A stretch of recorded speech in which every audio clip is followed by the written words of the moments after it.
Indianapolis Colts defensive coordinator Lou Anarumo should be a massive difference from former defense coordinator Gus Bradley. Let's get to it.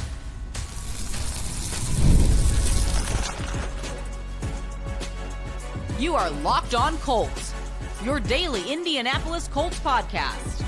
Part of the Locked On Podcast Network, your team every day.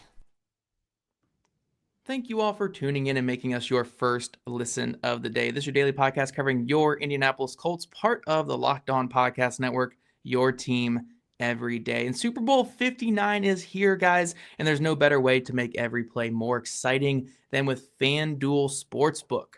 New customers can bet just $5, and if you win, you'll score $200 in bonus bets. Download the app or head to FanDuel.com to get started. Hello, everyone. My name is Zach Hicks, your resident film nerd over at HorseshoeHuddle.com, and I'm joined today by your favorite, Ben Boris at Colts Film Room there on Twitter. It's been a while since Ben has been on the show just because, with the season ending the way it did or coming to a close the way it did, we focused more on off-season stuff. Ben and I couldn't get our chances to nerd out too often on these episodes, but we finally have something schematic to talk about on Locked On. So, of course, we brought Ben back. Today is a big Lou Anarumo show. I know we've been peppering you guys with Lou Anarumo content in the past couple of weeks since the Colts made that hiring. But Ben and I today are going to go into as much detail as possible without pulling up actual film for you guys. This is an audio platform here, so we can't really pull up the film, but we will talk about as much as we can about Lou Anarumo, his differences from Gus Bradley, how he disguises his defense, and kind of what our expectations are for 2025. So, Ben, like me, you and I spent the past, week and a half just diving into this Lou Anarumo film. You even went more into 2022 probably than I did because I just kind of glanced at it at times because that was kind of his peak season with the Bengals, but I was pretty impressed overall with what he did with the Bengals. Even last year, and statistically what was a bad season, I was still more impressed with how he ran his unit and just how different it was from Gus Bradley. So in your opinion, Ben, going from watching a lot of Gus Bradley this past season and in the past 3-4 seasons, what was your initial takeaway of Lou Anarumo's style on defense compared to, again, what you've seen with Gus Bradley? Yeah, well, I think it's very player-centric, which sounds so simple, right? We're going to defend players over plays. It's going to be focused on if there is, it's obviously going to be, and we'll get into this, it sounds like in the later segments, but it starts with affecting the quarterback. It starts with creating a kind of a murky picture for him pre-snap. Then whatever they get to post-snap, they want to make you play left-handed. I think that's so apparent. Like if you watch the film and you watch Bengals games and you think about it of just X's on a chalkboard and you don't think about players winning and losing reps, the one thing that you can see is that he's so cognizant about what teams like to do without doing a full-on scouting report of a team. I don't have to do a scouting report on the Minnesota Vikings to know that they like to get the ball to Justin Jefferson. And I don't need to do a scouting report on the Dallas Cowboys to know that they like to get the ball to CeeDee Lamb. So you can see how he goes about doing that, and that is the first thing on his mind. And he's going to basically say, "Hey, who was Jonathan Mingo? I think was on the Cowboys. If he wants to go put up 100 yards versus us, that's completely fine. But it's not going to be CeeDee Lamb, or George Pickens is not going to get the ball. But if Gunnar Olszewski wants to get the ball, then go ahead. And that's." You can really appreciate that because we can sit on here and talk about fancy coverages, fancy pressures, fancy blitzes, but at the end of the day, you got to guard the best player on the field. And a lot of the times in the Colts, they have to play Nico Collins and Brian Thomas. So it's a good mentality that is so simple that I think that you're really going to get from home. Yeah. And one thing that stood out to me too is it's not like schematically we're talking drastically different systems here between Anarumo and Bradley. These guys both live in more single high type worlds. Anarumo mixes in a little bit more cover one man coverage, but these are two, defenses that rely on single high coverages. When it comes to blitz packages, I think both Bradley and Anarumo are pretty unique and diverse in how they bring pressure and how they use sim pressures and mugging gaps and stuff to get one-on-ones for defensive linemen. I think a lot of that is fairly similar.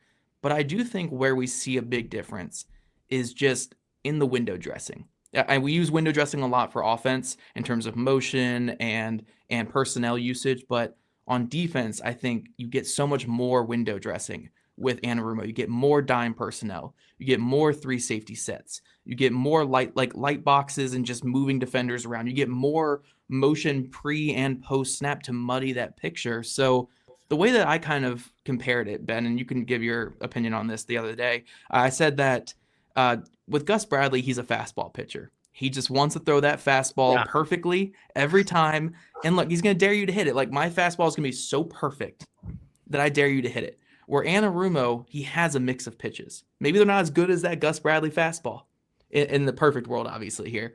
But those mix of pitches is going to leave that hitter off balance.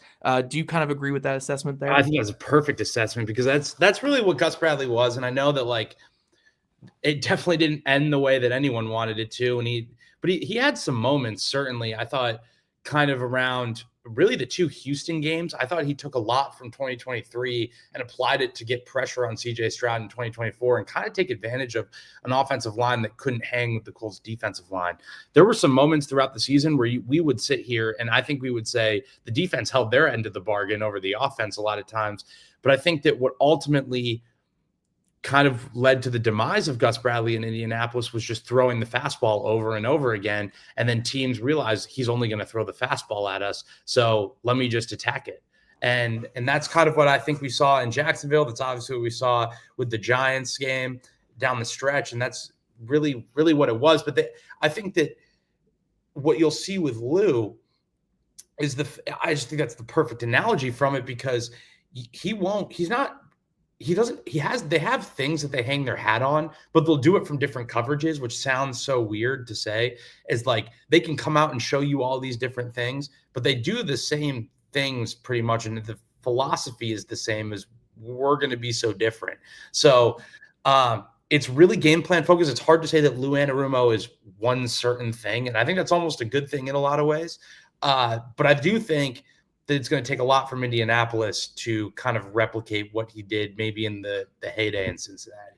Yeah, for sure. I do think what we're looking at in 2025, and this is kind of a preview of what we're going to say in our final segment, but I think it's probably around the same like EPA per play, like net total defense that we get from the Colts next season, but maybe in a prettier package than what we saw from Gus Bradley. I think that's probably what I'm expecting, but we'll talk about that more in the final segment. Some other quick notes I had about his difference from Gus Bradley, though, where Bradley, I think consistently with the Colts, and even Matt Eberflus to a degree, the Colts always kind of gave up a lot of receptions, but a lot of what their defense was focused on was gang tackling and forcing fumbles after those receptions.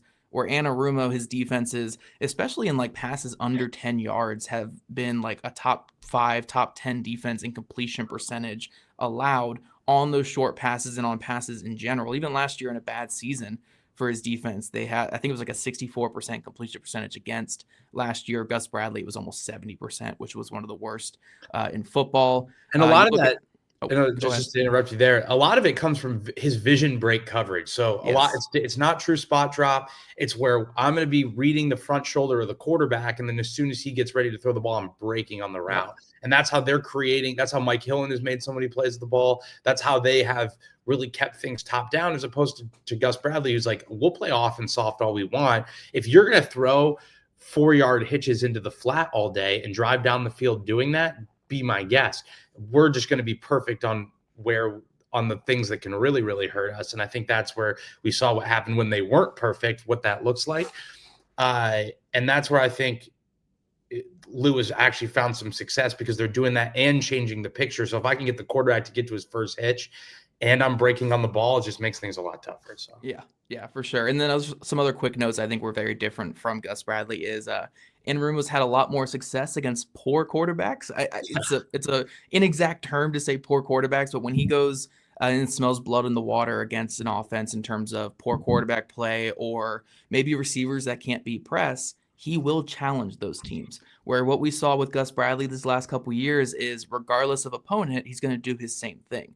Where Anarumo, like against the Patriots in week 1 this past season, he's going to run a lot of press man. Against the Colts in 2023, he's going to run a lot of press man because they did not have those physical man beaters on those teams. Whereas against the Kansas City Chiefs, it's going to be a very different game plan. So I think we will see the Colts defense perform better against the teams they should perform better against in 2025, if that makes sense, with Anarumo. I think those are the biggest things. And then one more thing to mention, it kind of goes with what you said earlier, is just positionless football. I think is a really big thing with this defense.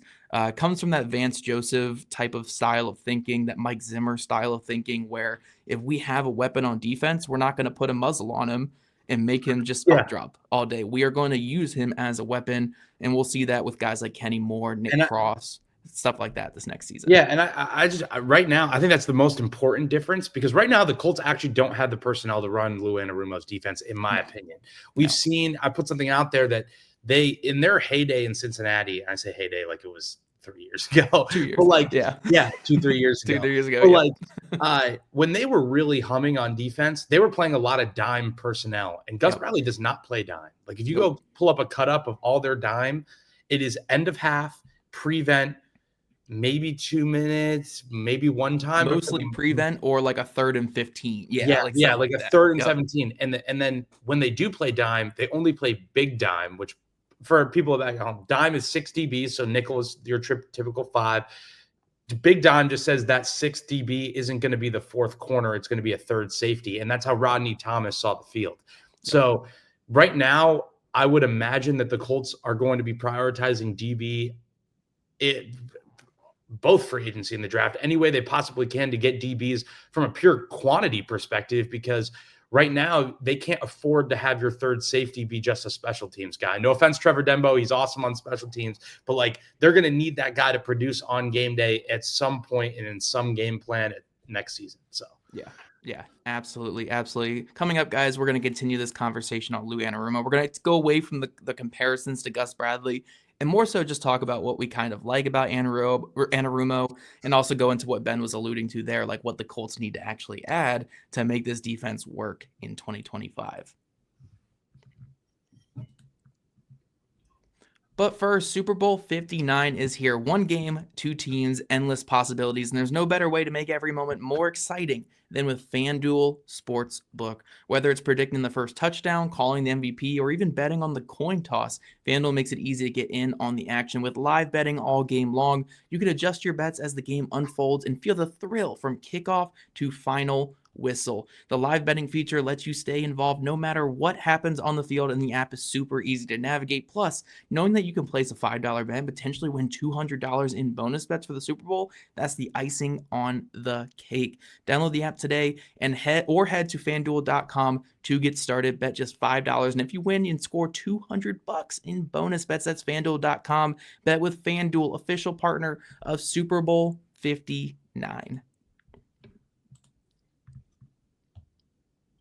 All right, Locked On Colts every day as we're continuing our nerd talk. The nerd squad right here is what me and Ben are. We can't say geek squad, that's trademarked. We're nerd squad here, talking all about Lou Anarumo, the Colts' new defensive coordinator. And again, Ben and I have been diving deep into the film when it comes to Anarumo this past week or so. Honestly, before that, because I felt fairly good that Steichen would like Anarumo.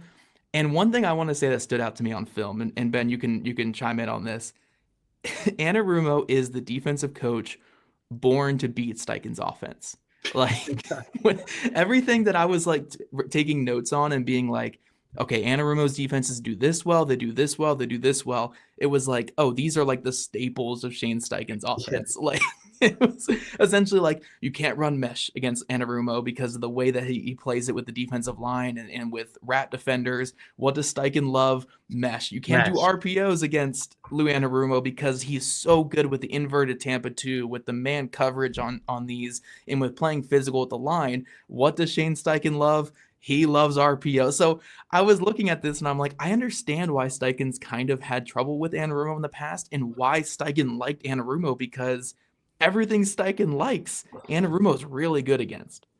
Yeah, and I think part of that too is the disguise element. You were talking about the inverted Tampa, and like that gave them a ton of trouble with the RPOs, because basically you have your guys that are primary run support that are then bailing out of coverage to the guy that you're reading. They're basically moving the space essentially, and the RPOs are all about attacking space. Yep. The other thing that I think that is was really cool, and we'd kind of gone back on X about this last night, was what he does in empty. So it's another one too, right there. Yeah, exactly.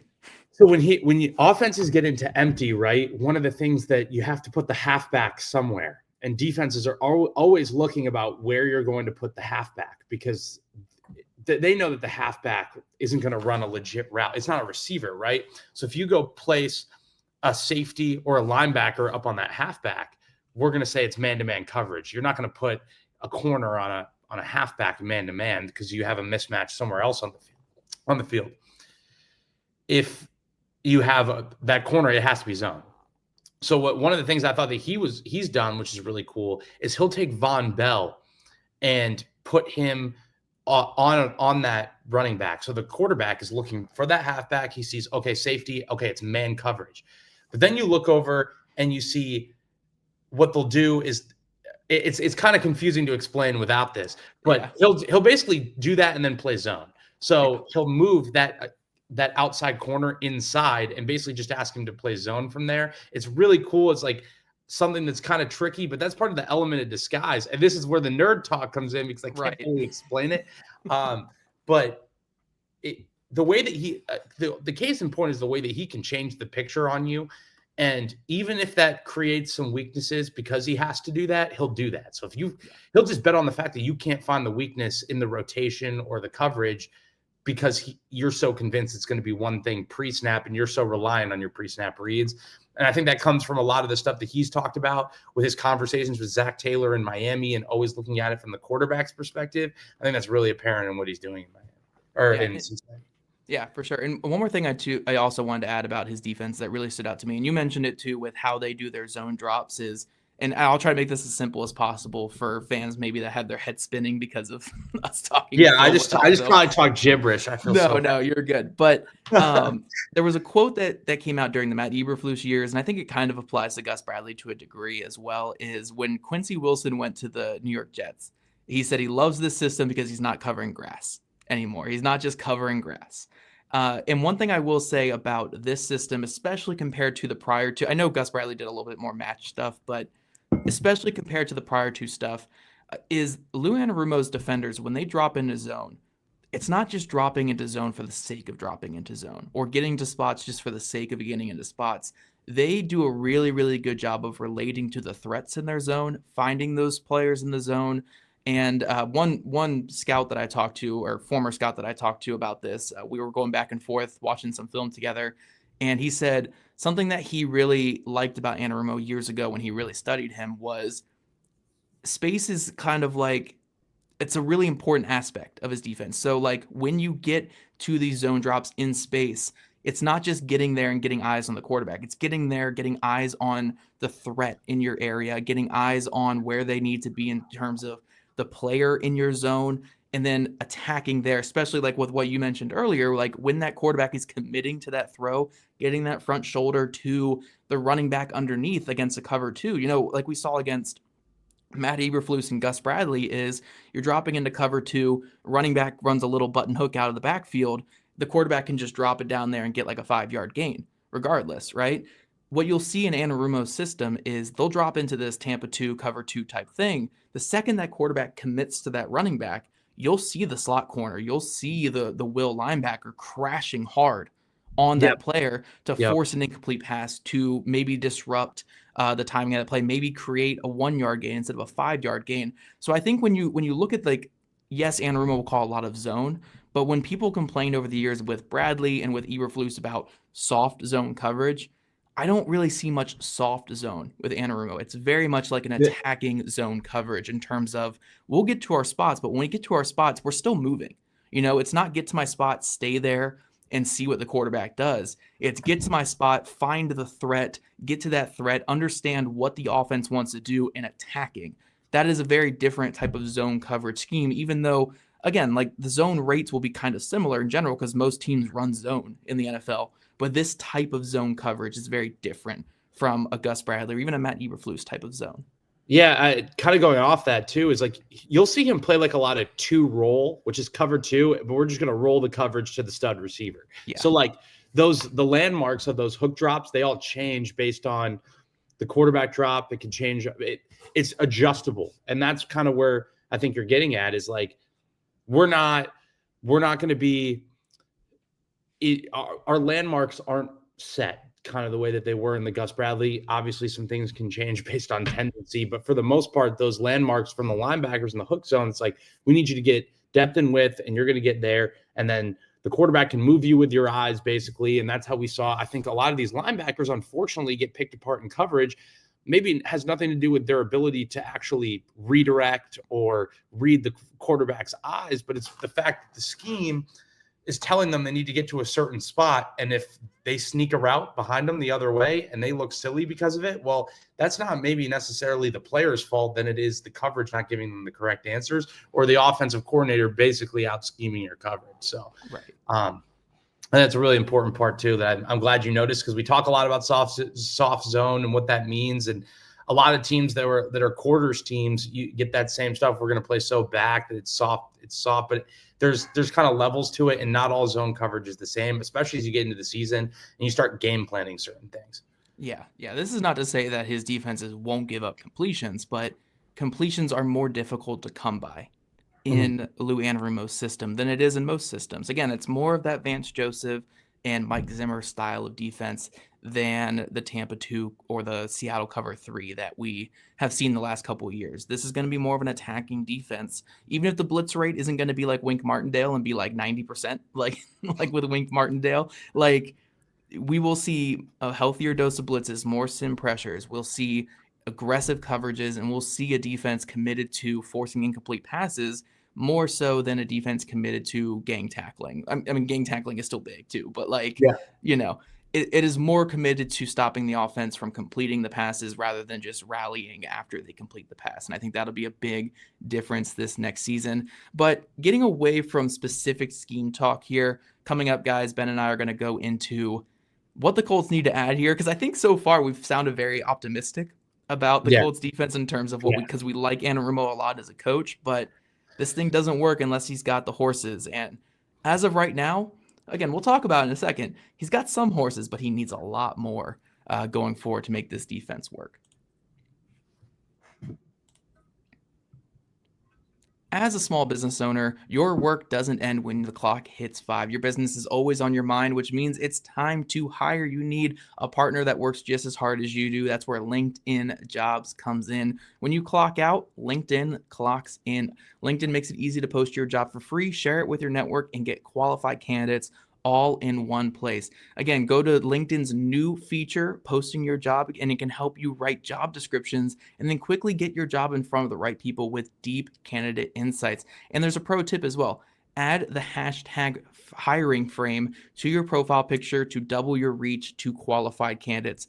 No wonder that 72% of small businesses say LinkedIn helps them find high quality hires. So post your job for free at linkedin.com/lockedonnfl. That's linkedin.com/lockedonnfl to get your job for free. Terms and conditions apply. All right, Locked On Colts Everydayers, we are back with Ben Boris at Colts Film Room talking all about Lou Anarumo. Yes, we are hitting you over the head with this, but we love schematic football. We love defensive coordinators. We even talked a lot about Gus this past year when the Colts defense wasn't that great. So sue us.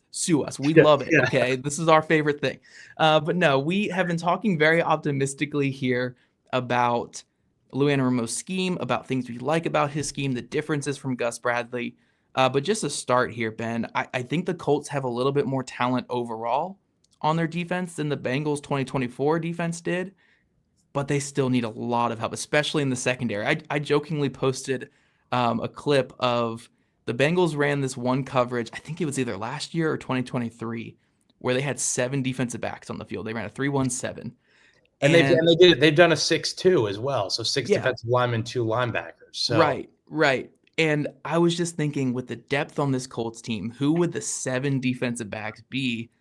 And even if like Juju Brents was healthy, I don't think you have 7 playable defensive backs on this Colts team from last season. And now you have to factor in that Julian Blackmon could be walking in free agency. Again, we don't know if Brents is going to be healthy. There's a lot of question marks with this Colts defensive backfield. And regardless of getting like another starter in here next to Jalen Jones and Sam Womack and Kenny Moore, they just need guys who can play on defense. Yeah. Like it's such a big aspect, especially at outside corner and especially at free safety. Yeah, I think kind of what we had talked about in the first segment, like this thing goes when you can play dime defense. Like when you can play with 6 DBs. Like I don't think it's a secret. I don't think it's on accident that in 2021 and 2022, when this defense was at its best, they were playing the most amount of dime. They were playing, I think they were like 16% dime. And then in 2024, they're like in 7% or something like that. Yeah. So that decrease, I think, is certainly significant. I know the title of this is expectations. I think before I kind of talk about the players, I think they also have to think about the players that are currently here. The scheme change is so much more complex than it was with Gus Bradley that reasonably, as excited I think as we are for the change and the kind of change around it and how complex it'll be and fun to watch, it's almost certainly going to be an adjustment for a lot of these players. They're learning a whole new system. So I think similar to kind of how it's been in years past with new systems and how it is around the National Football League, is it might take until October to get this thing really running. And I won't set expectations on where this defense should be until that point. So I think that's worth mentioning. Yeah, for sure. I do think a lot of the expectations are so much up in the air for this next season because it's how do the veteran players adjust to, I mean, a guy like Kenny Moore has been in the same type of system his entire NFL career. Now, I think this system is great for him. I think it's going to be perfect for him, but it's still a drastically different system than what he's ever been in, who he's only been under. Line, I think, is a big part. Like, one of the things we didn't talk about was the wide 9. We're not going to see as much wide 9. Like, it's there. Like, I think it's there in pretty much every defense in the league, but you don't see it as much. They're going to ask these guys to play instead of being that in that wide 9, they're going to be in a 6 technique more often, which is head up on the tight end. You saw Trey Hendrickson do that. You saw Sam Hubbard do that.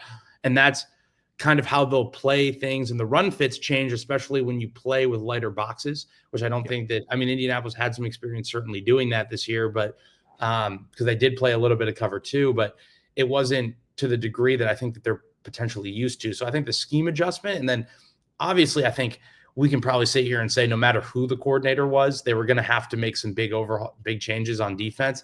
I think a lot of that comes from the secondary.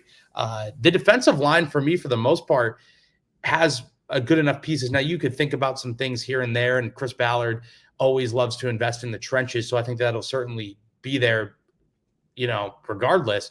But I think where they really need to make this thing go is in the secondary, because obviously you can't rely on Juju Brents' health at this point.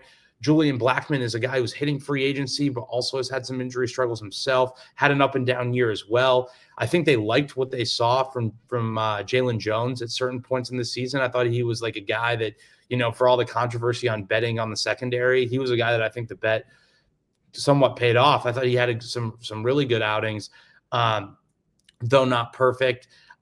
Really the only person that I can peg as being this guy who's going to be an copy paste is Kenny Moore in the secondary. So I think that pretty much everyone else, despite Nick Cross having a great year, I'm sure he'll make the team and he'll play. It's hard to predict where they will go, because at the end of the day, I think all options are on the table for them in upgrading the secondary, maybe outside of Kenny Moore. Yeah, and I think even with like defensive line, like maybe like a big 2-gapping defensive tackle behind Grover and Buck would be nice. Like Davis, maybe he can do that, but he was signed for like a different scheme. Maybe you get like a Tim Settle type guy, like one of those like bigger type dudes. But yeah, a lot of the changes will come in that back 7 linebacker. I think they need a more experienced linebacker alongside Zaire Franklin, who especially can be more of an asset in coverage. Outside corner, again, you just need more dogs in there. You just need more I think pretty much like, it sounds so boring and so like, wow, great insight to say, everywhere.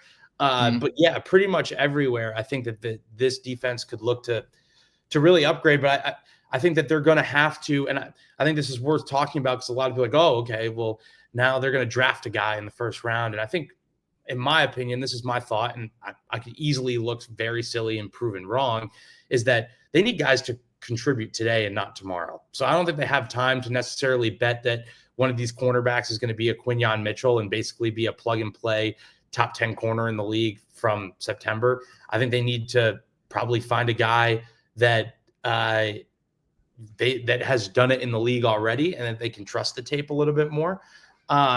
Then the other thing too is I wouldn't rule out that Lou brings some of his guys from Cincinnati that are on the open market as well, just for the familiarity aspect. I know that this gets pegged as, a definite lame duck situation, but I wouldn't say that, especially as you're trying to make things work in year one, regardless if it is or not, you're probably going to want some sort of guys that can operate the scheme and then help others in the locker room learn it too. Yeah. One thing I will say about your point with the draft is, here's what good teams do. You see your secondary, grab 2, 3, 4 playable guys on the open market. And then heck, a Malachi Starks there is at 15. You take him and then say Starks is better than the guys you signed on the open market. Awesome. Then you play him. Don't play. I think ultimately, just judging from the draft, as I'm still very early and I'm probably going to be behind as I'm learning about Lou's defense and spending so much time having fun doing that. Yeah. I think they're going to want to give themselves the best possibility to go best player available in that draft. And I know that there's a lot of talk about, run it back. Doesn't spend in free agency.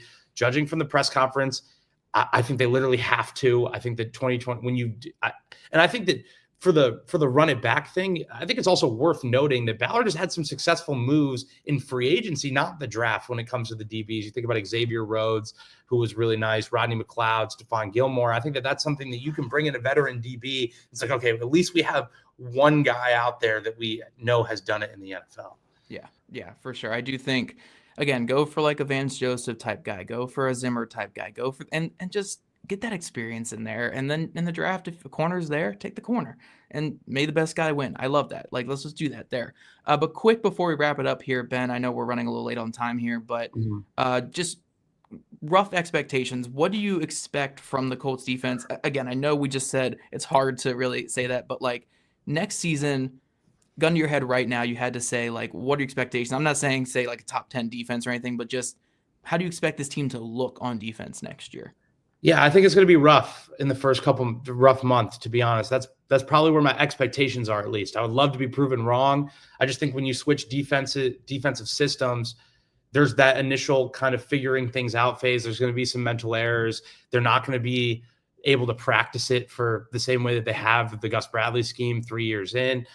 It's going to be, you also think about that this defense, that they're coming from one of the simplest schemes in the NFL, and they're going to learn something a little bit more complex.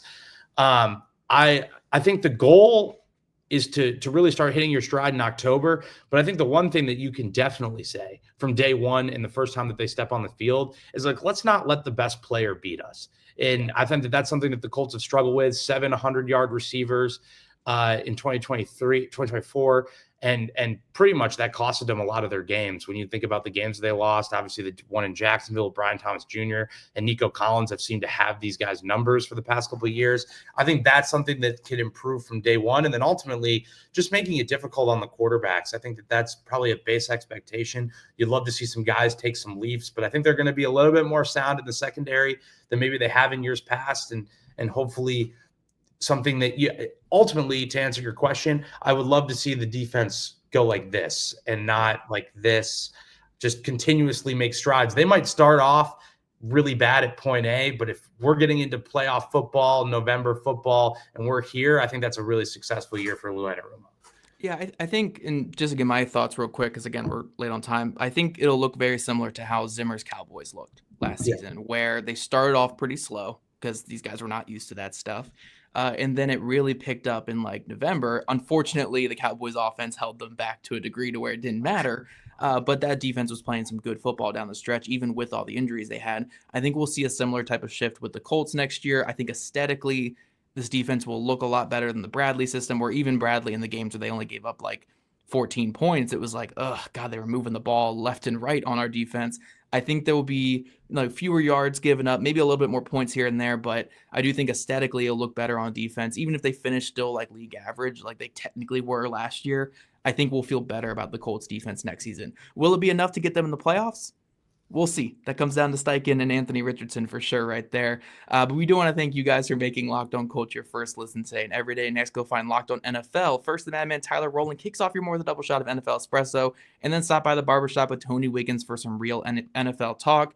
And if you guys don't already, make sure you're following at Locked On Colts, at Jake Arthur NFL, at Zach Hicks 2, and at Colts Film Room, all on Twitter. Also, subscribe to us on YouTube or listen to your podcast. We love your guys' ratings, reviews, and we'll catch you guys back here tomorrow afternoon.